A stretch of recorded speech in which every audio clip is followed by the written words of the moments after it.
Salut à tous, c'est Guigui, et j'inaugure une nouvelle série de vidéos dont celle que vous êtes en train de regarder qui est la toute première. Et c'est pour parler du nouveau projet de David Lynch. En effet, ça fait bien 2 ans que Lynch a été aperçu dans les locaux de Netflix, et dès lors, une série de rumeurs ont émergé. Rumeurs que j'ai rapidement évoquées à la fin de mon podcast pour le coin pop sur Twin Peaks. Après que Lynch ait déclaré il y a peu sur sa chaîne YouTube que s'il n'y avait pas eu ce satané Covid, il serait en train de travailler sur un film ou sur la continuation d'une histoire. Alors on ne va pas relancer le débat de savoir si Twin Peaks The Return est un film ou une série, mais il est certain que Lynch, lui, ne fait aucune vraie distinction et que lorsqu'il parle de film, il y a fort à parier qu'il puisse s'agir d'une série en réalité. Ou en tout cas d'un film découpé en plusieurs parties. Enfin, peu importe. Mais cette fois, ça y est.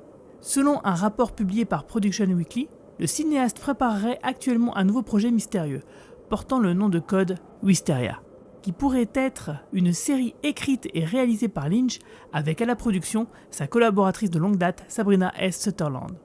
Production Weekly, c'est un service de données d'abonnement premium qui fournit des nouvelles et des mises à jour sur les productions cinématographiques et télévisuelles, permettant aux professionnels de l'audiovisuel de commercialiser, de réseauter, de planifier des campagnes de vente ou de trouver leur prochain emploi.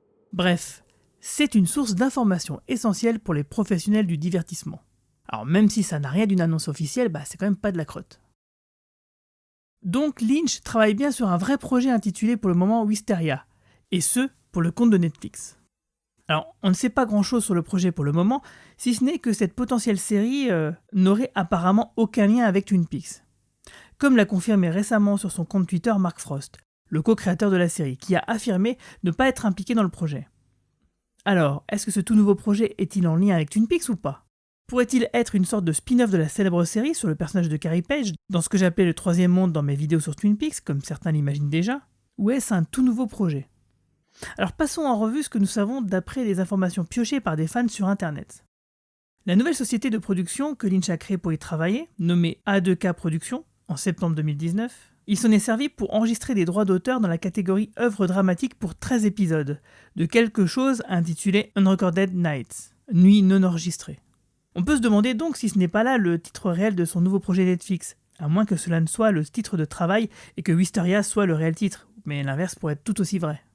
En tout cas, l'information à retenir serait que l'œuvre soit composée de 13 mini-films, bref, 13 épisodes. Il se trouve que le 23 février dernier fut également la date à laquelle Lynch a effectué une mise à jour du dossier d'entreprise pour Twin Peaks Productions, le listant, plutôt que Mark Frost, en tant que PDG. Il semble donc qu'à partir de ce moment, Lynch a été nommé le seul dirigeant d'entreprise de Twin Peaks Productions, alors qu'auparavant, les postes de responsables étaient répartis entre Mark Frost et David Lynch. De plus, au début des années 1990, Mark Frost était président et secrétaire de Twin Peaks Productions. Mais une autre société, Roncha Rosa Partnership, a fait son propre dépôt dans l'État de Californie quelques semaines à peine après celui de Twin Peaks Productions, en mars 2020, et Frost et Lynch partagent toujours la tête de cette société. Alors, ce ne serait donc pas un hasard si ces deux sociétés de production de Twin Peaks aient toutes deux fait l'objet de dépôts d'entreprise plus tôt cette année. Surtout que dans chaque cas, aucun dépôt antérieur n'avait été effectué depuis au moins 2015. Bref, lorsque les travaux sur Twin Peaks The Return se préparaient. En gros, il semble bien se tramer quelque chose concernant Twin Peaks. Mais est-ce simplement une raison en soi ? Car après tout, on pourrait très bien imaginer qu'il s'agisse ici d'histoires de droits. Par exemple, peut-être que Netflix récupérerait les droits de la première série Twin Peaks et que cela fait partie du nouveau deal avec Lynch. D'où ces micmacs administratifs auxquels on ne comprend rien en fait. Moi, je comprends déjà pas en tout cas comment fonctionne l'URSSAF dans notre pays. Alors les histoires de droits californiens... Mais ok, mettons ça de côté pour le moment. Y a-t-il un moyen de concilier les deux noms différents, Wisteria et Unrecorded Nights ? Le magazine Production Weekly a qualifié Wisteria comme étant un titre de travail. Mais est-ce que le titre réel pourrait donc être Nuit non enregistrée ?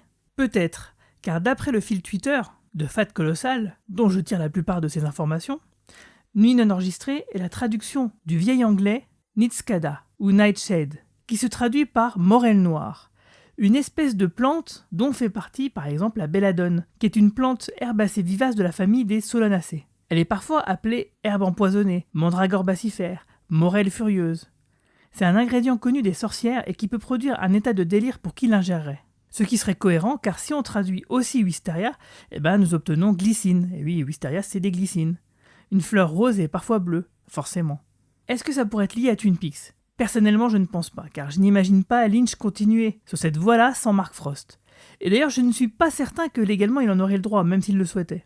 Je pense donc qu'il va nous faire comme avec Mulholland Drive, c'est-à-dire sans doute partir d'une idée entrevue, lointaine ou imaginée pour Twin Peaks et créer un nouvel univers à part. D'ailleurs, on pourrait peut-être plutôt imaginer une connexion avec Mulholland Drive, pourquoi pas. Ou en tout cas une série qui en aurait une ambiance similaire. D'ailleurs, il existe un indice possible indiquant que Wisteria pourrait bien se dérouler à Los Angeles, comme Mulholland Drive. Car dans un article new-yorkais de 1999 sur Mulholland Drive justement, l'ancienne monteuse et ex-fan de Lynch, Mary Sweeney, le décrit comme nostalgique de Los Angeles. Lynch évoquait parfois cette nostalgie en associant la glycine et la rêverie. En conclusion, je ne pense pas que nous aurons une suite directe de Twin Peaks ici, mais que des liens et des connexions pourraient se faire comme avec ses films précédents d'ailleurs. Et le fait que dans le casting nous retrouvons des actrices communes à ces univers, Laura Dern et Naomi Watts étant régulièrement citées dans les rumeurs, cela pourrait effectivement bien aider. Voilà, c'est tout ce que j'avais à dire sur ce nouveau projet qui devrait commencer, si tout va bien, sa production d'ici 6 mois, pour être sur Netflix courant 2022.